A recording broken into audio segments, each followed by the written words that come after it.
दोस्तों नमस्कार, मेरे टिप्स सिग्नम चैनल में आपका स्वागत है।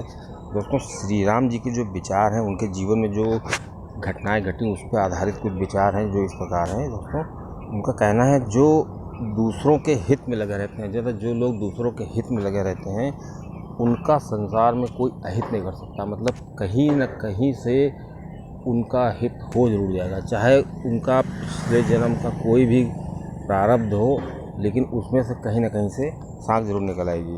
दोस्तों दूसरा इस तरह से है, यदि आप सही हैं तो आपको नाराज़ होने की ज़रूरत नहीं है, और अगर आप गलत हैं तो आपको नाराज़ होने का कोई अधिकार नहीं है। सही है तो गलत हो नहीं सकता कभी भी।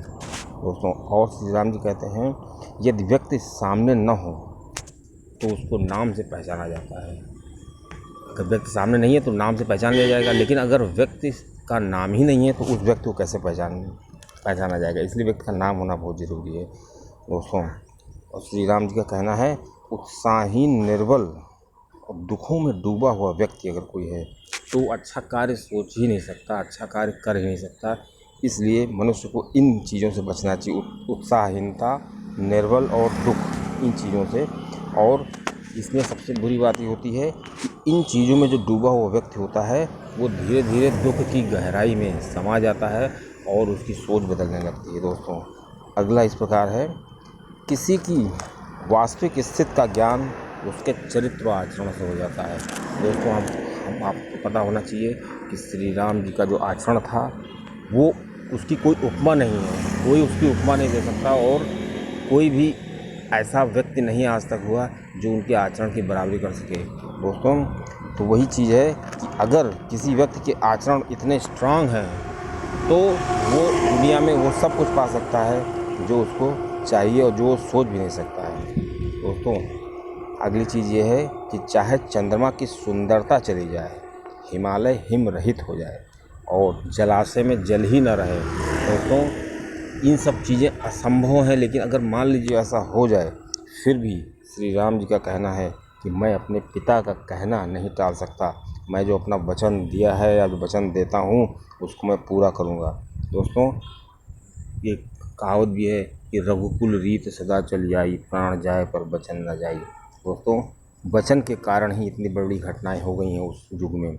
दोस्तों अगला वचन इस प्रकार से है, जीवन का अंत कर देने में कोई अच्छाई नहीं होती है, और जीवन का दुख प्रत्येक रास्ता जीवन से ही निकलता है। क्योंकि अगर व्यक्ति सोचे कि हम जीवन का अंत कर देंगे तो उससे उसको कोई भी ज़्यादा लाभ नहीं होगा, क्योंकि जो उसका रास्ता है उसकी सफलता का वो उसके जीवन से ही निकलता है, और जब जीवन ही नहीं रहेगा तो उसको सफलता कैसे मिलेगी। ये तो बहुत ही दर्दनाक चीज़ होगी। दोस्तों अगला विचार इस प्रकार है, उदासी बहुत ही बुरी चीज़ होती है।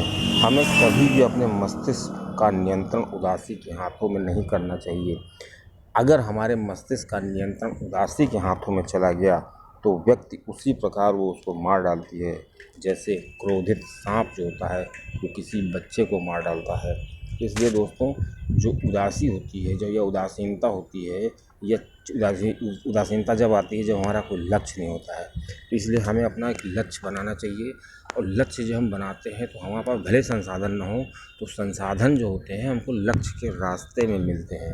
और दोस्तों जितना हमारा स्ट्रांग लक्ष्य होगा, हमारे जो संसाधन होंगे वो भी उतने स्ट्रांग होंगे, और ऐसे ऐसे लोग भी हमको मिलते जाएंगे जो हमारे लक्ष्य को पूरा करने में काफ़ी मददगार होंगे। लेकिन रास्ता हमको ही बनाना होगा, और हमें सोचना होगा। सबसे बड़ी चीज़ है लक्ष्य तय करना होगा, और उस पर हमको निडर रहना होगा और स्थिर रहना होगा, और हमारे अंदर निष्ठा होनी चाहिए, जुनून होना चाहिए। ये सब चीज़ें अगर होंगी तो पूरी कायनात हमारे विचारों को, हमारे उद्देश्यों को पूरा कराने में लग जाती है।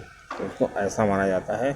इसलिए हमेशा केवल अपने विचार बनाने चाहिए, सोचना चाहिए कि हमें क्या करना है, लक्ष्य बनाना चाहिए, और लक्ष्य के रास्ते कैसे लक्ष्य पूरा होगा ये छोड़ देना चाहिए विधि के ऊपर। क्योंकि जो लक्ष्य होता है वो हमारे अवचेतन मन से संबंध होता है उसका, और अवचेतन मन का संबंध प्रकृति से होता है। दोस्तों चैनल अच्छा लगे तो जरूर सब्सक्राइब करिएगा।